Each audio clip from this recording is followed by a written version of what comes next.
They have been brought to the brink of extinction due to the demand for its chartreuse wool.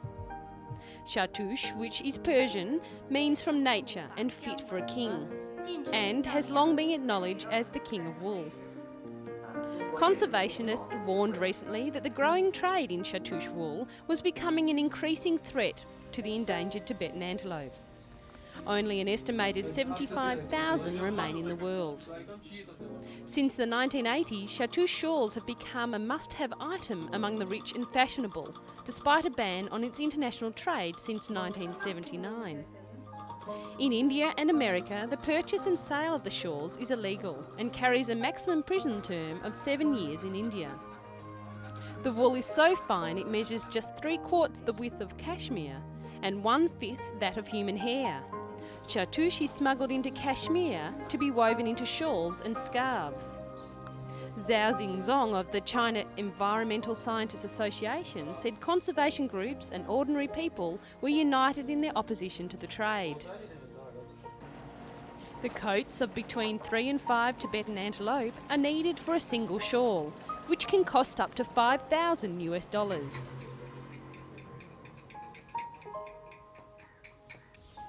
Demand is keen all over the world, especially in major fashion centres in France, Italy and Britain, and buyers are known to fly regularly to Delhi for private showings. We really need to ask, is fashion really worth the life of such a beautiful creature, or worse, the existence of a species?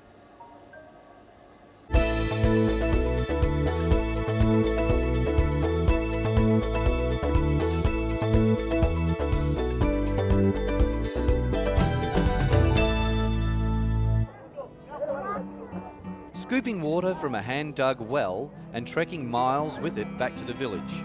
It's a daily chore for millions in Africa.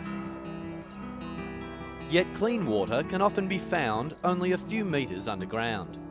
The problem is getting the water out. Drilling a well can cost up to £10,000 sterling.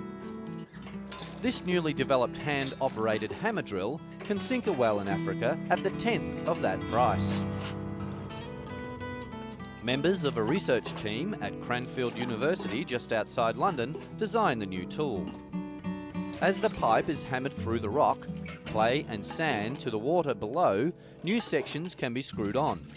All parts of the rig except the super hard drill bit are designed to be made or bought locally, removing the need for costly imported spares. And there is no patent on the design. That means anyone can modify it to make it work more effectively. It might take 2 weeks to drill the well depending on the depth of the water table. Then a simple hand pump like this can be fitted to provide a permanent water supply to the village. The drill has already been tested in various sites in Uganda, where the government is part funding the project. If further field trials in Uganda are successful, other countries could adopt the scheme and with it provide clean water cheaply while stimulating the local economy. It's science working with less developed countries to make life a lot easier.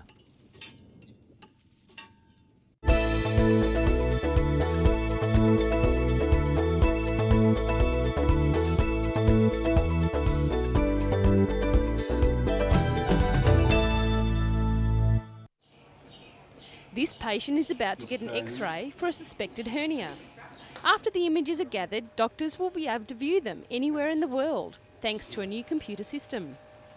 The new multimedia medical record system is set to give doctors instant access to a patient's case notes from wherever they are. Scans like these form a vital part of a patient's medical file, but keeping track of the hard copies is often a hard and time-consuming task. The new system changes all that. Dr. Wadi Gredrock lists the advantages of accessing medical records at the touch of a mouse. Rapid retrieval, ability to manipulate the images electronically, and of course the ability to transfer the images to a variety of sites from the central store. I could use it at home or wherever I was in the world, he said.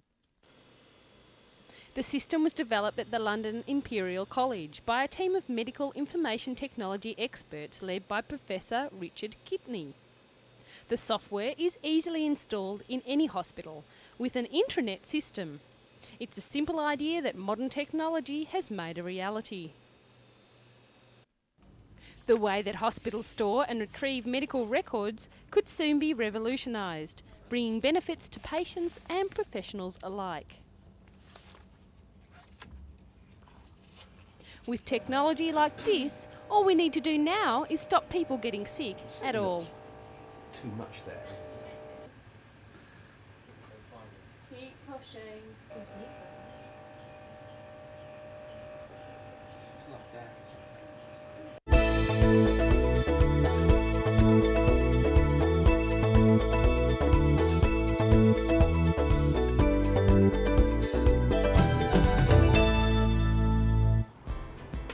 And finally, it's thought an injured humpback whale may have entered Sydney Harbour in search of a sanctuary after being hit by a ship.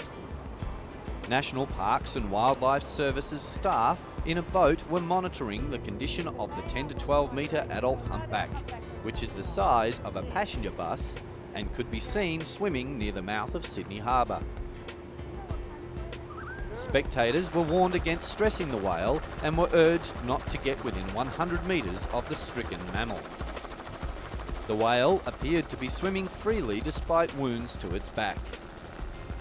A transport spokeswoman said all Sydney ferrymasters had been warned that there was a whale in the harbour and told to proceed with caution. She said the humpback had not affected the running of ferry services. Ken Eastwood, a staff writer at the Australian Geographic Journal, said in New South Wales between June and July, humpbacks travel north from the Antarctic waters to their breeding grounds in the Coral Sea off Queensland. They travel up the coast for a couple of months to warm waters to breed, he said. Late in the afternoon, the whale headed out to sea, possibly responding to the calls of a pod of 4 whales just outside the entrance to the harbour.